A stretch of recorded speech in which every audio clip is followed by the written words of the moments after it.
Bonjour et bienvenue dans ce nouveau numéro du GC Sport. Nous sommes une nouvelle fois avec Loïc Mendes, notre consultant et journaliste sportif. Bonjour Loïc Mendes. Bonjour.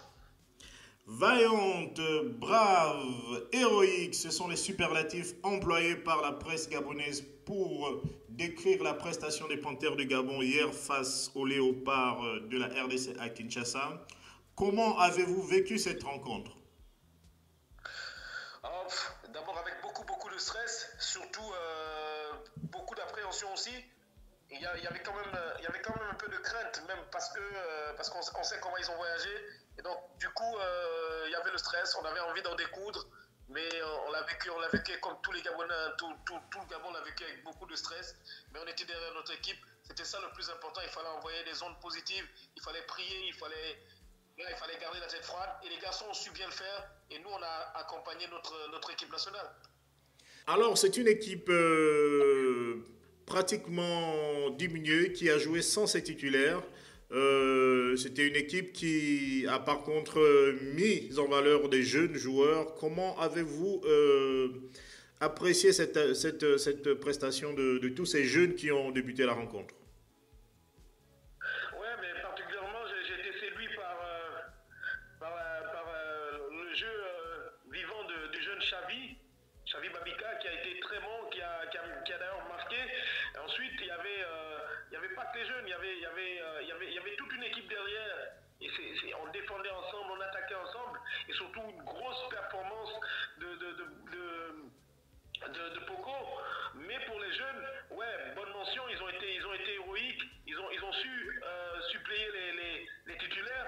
Je pense que dans cette équipe-là encore, on va voir de nouvelles figures, mais surtout celles qu'on a vues hier soir. On a vu des très bons jeunes, et Mouketou, Babika, et voilà. Donc c'était quand même bien de voir ces jeunes-là donner le maximum.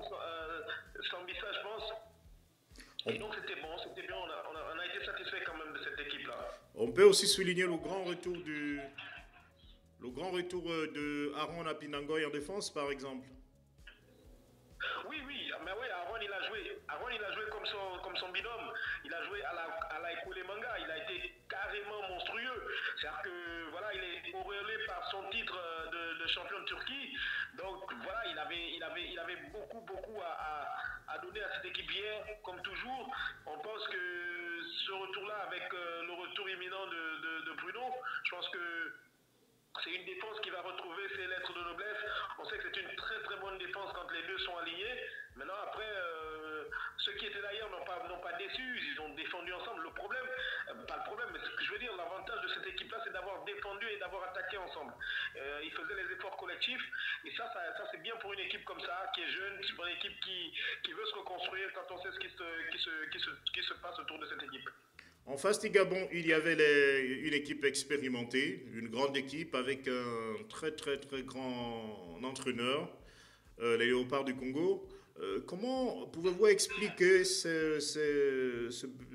baisse de niveau de la part des Congolais? Non, je pense qu'ils ont manqué de chance. Ils ont manqué beaucoup de réussite parce que voilà, sur quelques actions, ils n'arrivent pas à mettre le but qu'il faut.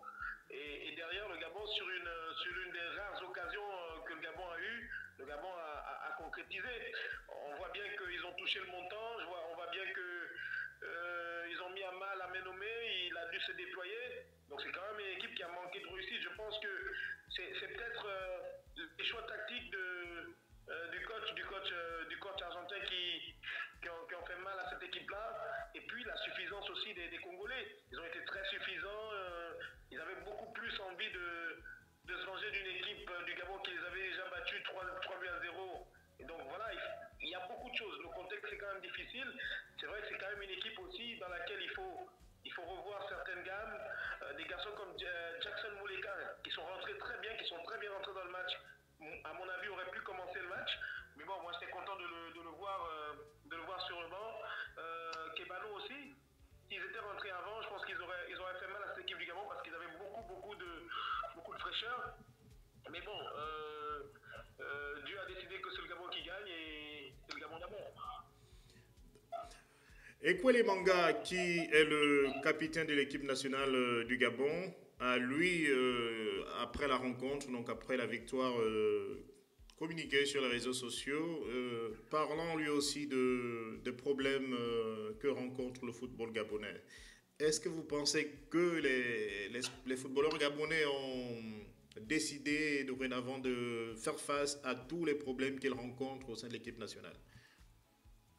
Je pense que la retraite d'Aubameyang et notamment celle de Lemina, donc ces deux retraites-là ont quand même sonné une certaine révolte. Parce que ces garçons ne se retirent pas parce qu'ils n'ont plus envie de jouer, ils se retirent parce qu'il y a des problèmes au sein de cette équipe-là, parce que il y a des problèmes entre la fédération et les joueurs. Maintenant, c'est des professionnels, ils ne sont pas spécialistes de la communication, donc ils ont du mal à donner les vraies raisons pour lesquelles cette équipe va si mal. Mais on peut le voir, il y a un problème de management, il y a un problème de leadership, il y a un problème d'organisation, mais il y a toute une avalanche de problèmes dans cette équipe. Et il faut être aveugle pour ne pas le voir. Après, aujourd'hui, je pense que c'est plutôt le cœur qui parle. Quand vous voyez un garçon très calme et réservé comme Bruno Ekwele Manga parler, ça veut dire que ça va vraiment pas. Pierre-Emerick n'a pas voulu quand il partait du Cameroun. Mais je pense que le silence peut parler plus que les paroles. Il faut être assez éclairé, assez intelligent pour comprendre que cette équipe va très très mal.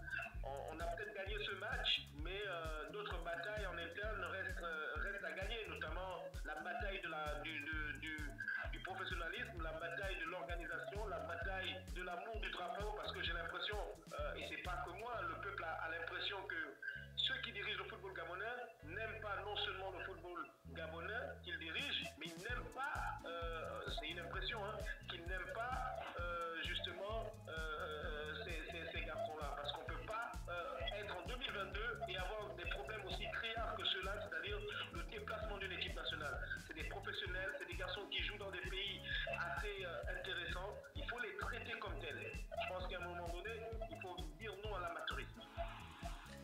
Merci Loïc Mendes, on rappelle vous êtes journaliste sportif et consultant.